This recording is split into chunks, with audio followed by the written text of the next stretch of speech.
بسم الله الرحمن الرحيم اللهم صل على سيدنا محمد وعلى آل سيدنا محمد وبارك وسلم لا حول ولا قوة إلا بالله العلي العظيم. څنګه چې زمونږ د رمضان کورس روان دی او د دې هغه تعلیم او درس روان دی د مفتي عبدالله شاه صاحب د کتاب نه د دروس رمضان مبارک هغې احکامات د هغې کې چې کوم یعنې کوم رمضان سره متعلق خبرې یا عامې زندګۍ سره بعضې موږ هغه ذکر کوو هغه سټپ بای سټپ را روان دي.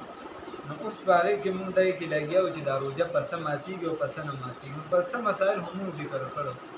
او څه به بیا ذکر کړو. اوس پکې نن څه مسایل دي لکه هغه دا دي چې د یو زنانه د سحر نه روژه وه او حیض یې شروع شو، ماهانه چې دغې کومه بیماري ده هغه شروع شوه. نو مسار نه خو روژه وه خو بیا یې چې دی نو څه شروع شوه د حیض ماهانه بیماري یې شروع شوه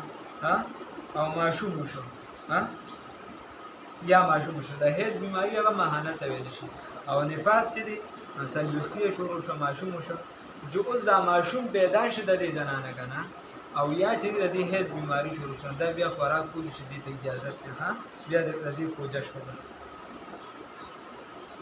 دکه شان یو کس ته د انجکشن د ستنې ضرورت راغی که هغه د رګ بیا که د ستنه د رګ وي او که د رګ نه وي نو په دې سره چې دې څه نه کېږي په دې سره روژه نه ماتېږي. دکه شان په ډریپ سره روژه نه ماتېږي. خو د علماو پکې اختلاف ډېر زیات دی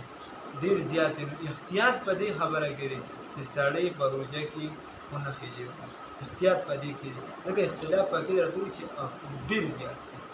زموږ علما هغه چې فیصله ده چې نه ماتېږي او کوشش دا پکار چې د اختلاف نه سړی ځان وباسي او نه کوي سب په سړی قیامت نه راځي په لږ مخ. لکه شان یو کس چې ګرباتي یا چندڼو ډکې وغیره په یو ځای کې لګېدلي اتفاقا د هغې لوګي خولې ته یا سپېمو ته لاړ تېر شو نو روژه نه ده ماته. او که یو سړی ورته نږدې ناست دی ګرباتي ته ته پته چې زما دا لوګي تېرېږي ته پته چې دې سره بھائی یعنې زما لوګي تېرېږي او د ده لوګي تېر شي نو بس روژې بیا ماته ده د دې قضا به راوړي کفاره پرې نشته او قضا پرې شته. اوس که یو بنده دا خوشبو لګوي بویولو کې خوشبو سپری عطر وغیره اوچ چې کوم دې سره روژه نه ماتېږي روژه ورسره نه ماتېږي خو روژه ورسره نه مکروه کېږي نه ماتېږي چې ورسره نه کېږي په سړی خوشبو خو دا لوګي والا او دې څیزونه به ځانه لرې ساتي. اوس که یو کس روژه وخوړله نو چې د رمضان نه پس فوراً خدای پاک شفا ورکړه رمضان نه پس به فوراً دغه روژې کوشش کوي چې وباسي. اوس یو زنانه ده رورې او روژه کې زنانه په شونډو باندې سرخي لګوي نر زامن هر ټایم خپل کار وباسي نو جایز دی دا لګولی شي څه خبره به کې نشته. خو که ژبه یې ورپسې راویستله او څټله یې نو بیا د هغې اثر تېرېږي نو که اثر یې تېرېږي نو کله به یې روژه ماته شي او کله به مکروه شي نو سرخي دې نه لګوي ځان دې د سرخۍ نه لرې ساتي. اوس که یو بنده بیمار دی مریض دی یا سخت تږي دی یا سخت وږي دی د لوږې تندې د لاسه مړ کېږي داسې وخت کې په ده باندې واجب دی چې روژه دې ماته کړي ځان دې مرګ نه بچ کړي. او که روژه یې نه ماتولو او مړ شو نو ګناهګار مړ دی ګناهګار مړ دی. نو حساب داسې یو خو مونږ به ټیس پوس کې په معمولي خبره باندې خلک روژه ماتي هېڅ پیسه روژه ماتي داسې نه دي پکار دا الله حکم دی. یا الله رب العزت فرمایي یا ایها الذین ای د ایمان خاوندانو وایي روژه مې په تاسو فرض کړې ده لکه څنګه مې چې په وړاندې خلکو باندې فرض کړې صرف پتا نه ده. خبره داسې ده چې هېڅ په معمولي خبرو د خلک روژه نه ماتوي. او